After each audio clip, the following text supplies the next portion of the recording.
ओम श्री परमात्मने नमः। यथार्थ गीता अध्याय 17 श्लोक 20 और 21। दातव्यमिति यदानं दीयते अनुपकारिणे देशे काले च पात्रे च तत्दानं सात्विकं स्मृते यत् तु प्रत्युपकारार्थं फलम् उद्देश्य वा पुनः दीयते च परिक्लिष्टं तत् दानं राजसं स्मृतम्।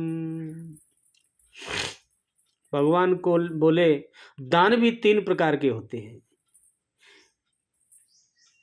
सात्विक गुण वाले सात्विक हिसाब से करते हैं और राजस गुण वाले राजस और तमोगुणी तमोगुण के हिसाब से। दान देना ही कर्तव्य है। ऐसे भाव से जो दान देश तथा काल माने समय और पात्र के प्राप्त होने पर उपकार न करने वाले के प्रति दिया जाता है, वह दान सात्विक कहा गया है। उपकार में किसी को दान दो वो दान नहीं है, और समय के हिसाब से पात्र व्यक्ति को दान दो वह दान है। और सात्विक दान है।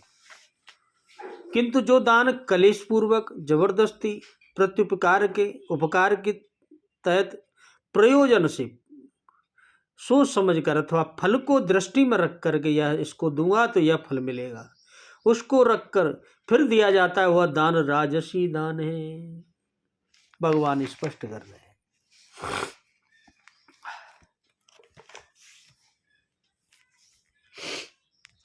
दान देना ही कर्तव्य। इस भाव से जो दान देश यानी स्थान काल माने समयानुसार और सत्य पात्र के प्राप्त होने पर बदले में उपकार की कोई भावना से रहित होकर दिया जाता है, वह दान सात्विक दान है। और जो दान क्लेश पूर्वक जो देते नहीं बनता लेकिन देना पड़ रहा है जबरदस्ती दिखावे में, तथा प्रत्युपकार की भावना से को उपकार कर रहे हैं, यह करुणा करूंगा तो यह मिलेगा, यह सोचकर कि यह दान करूंगा तो यह फल मिलेगा, यह फायदा होगा, अथवा फल को उद्देश्य बनाकर दिया गया जाता है, वह दान राजसी दान है। ऐसे व्यक्ति को आप राजसी गुण का वाला समझिए। गुण की पहचान बता रहे हैं, किस व्यक्ति में कौन सा गुण काम कर रहा है।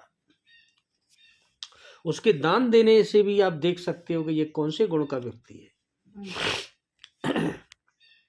यहाँ इति अव्यय के सहित दातव्यम पद के प्रयोग का क्या भाव है?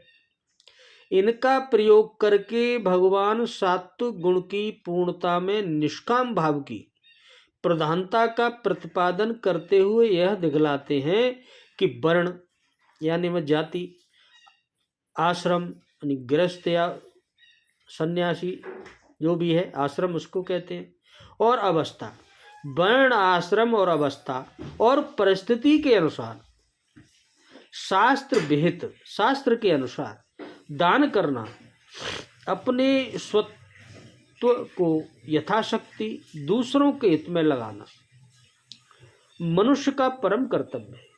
यदि वह ऐसा नहीं करता तो मनुष्यत्व से गिरता है और भगवान के कल्याण में आदेश का अनादर करता है।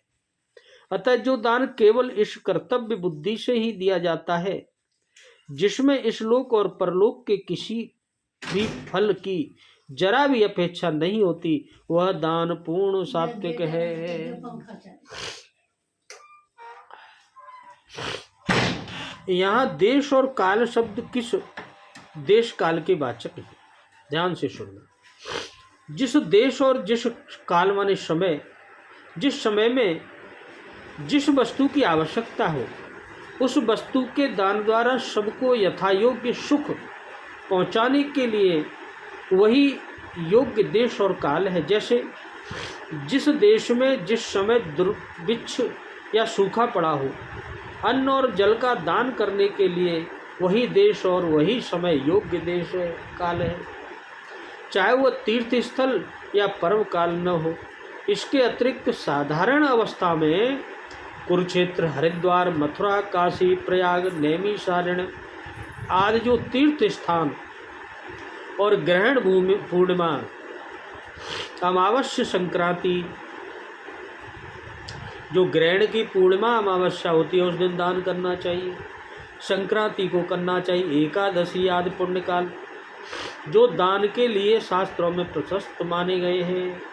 समय से दो तभी उसका कुछ लाभ है।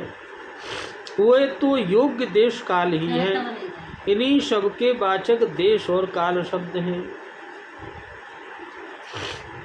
जिस देश काल में जिस वस्तु का अभाव हो वही देश काल उस वस्तु द्वारा प्राणियों की सेवा करने के लिए योग्य समझा जाता है। भूखे, अनाथ, दुखी, रोगी, असमर्थ तथा भिक्षुक आदि जो अन्न, वस्त्र और औषधि एवं जिस वस्तु का जिसके पास अभाव हो उस वस्तु द्वारा सेवा करने के लिए योग्य पात्र समझे जाते हैं। और श्रेष्ठ आचरणों वाले विद्वान ब्राह्मण जन धनादि सब प्रकार के पदार्थों द्वारा सेवा करने के लिए योग्य पात्र समझे जाते हैं। पात्र शब्द किसका वाचक है? जिसके पास जहाँ जिस समय जिस वस्तु का अभाव हो वह वहीं और उसी समय उस वस्तु के दान का पात्र है। जिस पर कोई कमी हो उसी को दान दो। जैसे भूखे प्यासे, नंगे, दरिद्र, रोगी, आर्त, अनाथ और भयभीत प्राणी को अन्न दो, जल दो, वस्त्र दो, निर्वाह योग्य धन औषधि दो, दवा दो, बीमार को आश्वासन दो, आश्रय दो, उसको शरण दो और अभय दान के पात्र हैं। आर्त प्राणियों की पात्रता में जाति, देश और काल का कोई संबंध नहीं है। उसकी जाति मत दे। परेशान व्यक्ति उसको जो कर सकते हो सहयोग करो। उनकी आतुर दशा ही पात्रता की पहचान है। इनके सिवा जो श्रेष्ठ आचरण वाले विद्वान ब्राह्मण, उत्तम ब्रह्मचारी, वानप्रस्थ और सन्यासी तथा सेवाव्रती लोग हैं जिसको जिस वस्तु का दान देना शास्त्र में कर्तव्य बतलाया गया है वे तो अपने अपने अधिकार के अनुसार यथाशक्ति धन आदि सभी आवश्यक वस्तुओं के दान पात्र हैं ही। यहाँ अनुपकारणे पद का प्रयोग किस उद्देश्य से किया गया है? क्या अपना उपकार करने वालों को कुछ देना अनुचित या राजस दान है? जिसका अपने ऊपर उपकार है उसकी सेवा करना अथवा यथासाध्य उसे सुख पहुँचाने का प्रयास करना तो मनुष्य का कर्तव्य ही है। कर्तव्य ही नहीं, अच्छे मनुष्य उपकारी की सेवा के लिए बिना रह नहीं सकते। अच्छे लोग तो कुछ न कुछ उपकार करते ही रहते हैं। वे जानते हैं कि सच्चे उपकार का बदला चुकाने जाना तो उसका तिरस्कार करना है, क्योंकि सच्चे उपकार का बदला तो कोई चुका नहीं सकता। इसलिए वे केवल अपने आत्म संतोष के लिए उसकी सेवा करते हैं। उससे आत्म संतोष मिलता है, भगवान प्रसन्न होते हैं और जितनी करते हैं उतने ही उनकी दृष्टि में थोड़ी ही जचती है। वे तो कृतज्ञता से दबे रहते हैं। श्री रामचरितमानस में भगवान श्री राम भक्त हनुमान से कहते हैं, भगवान क्या कहते हैं हनुमान जी से पता है? सुन कपितो समान उपकारी, नई को सुर नर मुनि तनुधारी, प्रति उपकार करो का तोरा, सन्मुख होय न सकल मन मोरा। श्रीमद् भागवत में भगवान श्री कृष्ण अपने को श्री गोपी जनों की ऋणी घोषित करते हैं। ऐसी अवस्था में उपकार करने वालों को कुछ देना अनुचित या राजस कदापि नहीं हो सकता, परंतु वह दान की श्रेणी में नहीं है। वह तो कृतज्ञता प्रकाशित की एक स्वाभाविक चेष्टा होती है। उसे जो लोग दान समझते हुए वस्तुतः उपकार की तिरस्कार करते हैं और जो लोग उपकार की सेवा नहीं करना चाहते हुए तो कृतज्ञ की श्रेणी में हैं। अतः अपना उपकार करने वाले की तो सेवा करनी ही चाहिए।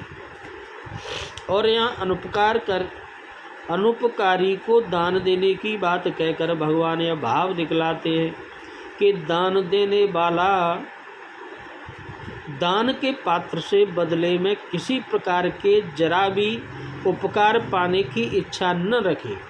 किसी को दान दे रहे तो उससे कोई इच्छा मत रखो कि ये कुछ करे, जिससे किसी भी प्रकार का अपना स्वार्थ का संबंध मन में नहीं आना चाहिए।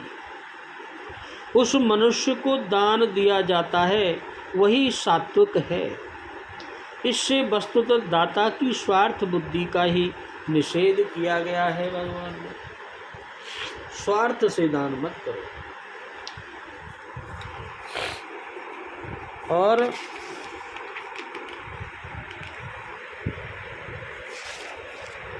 तू का क्या अभिप्राय है? यहाँ तू प्रयोग सात्विक दान से राजस दान का भेद दिखा